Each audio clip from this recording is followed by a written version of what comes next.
Hi all. இப்போ நீங்கள் பார்க்குறது நம்மளோட வாழைத்தோப்பு தாங்க. நாங்கள் மேக்ஸிமம் நேந்திரன் வாழைக்காய் தான் வந்து மாற்றி மாற்றி போட்டுட்ருப்போம். 12 to 15 months ஆகுங்க இதை நம்ம கல்டிவேட் பண்ணி எடுக்கிறதுக்கு.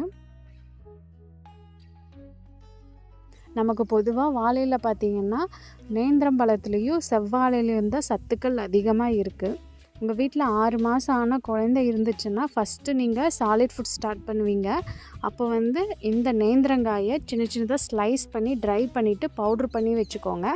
ஸோ ஒரு ஸ்பூன் ஆஃப் பவுடரில் 1 glass ஆஃப் வாட்டரை கலக்கி நல்லா கஞ்சி மாதிரி ஒரு 5 minutes காய்ச்சிட்டு அதுக்கப்புறம் குழந்தைக்கு கொடுங்க. குழந்தைங்க ஹெல்த்தியான வெயிட் கெயின் இருக்கும்.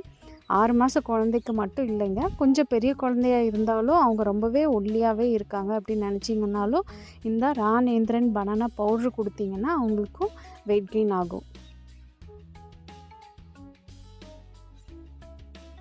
இப்போ இருக்கிற சுச்சுவேஷனில் நிறைய பேர் விவசாயத்தை விட்டு வெளியே போயிட்டாங்க.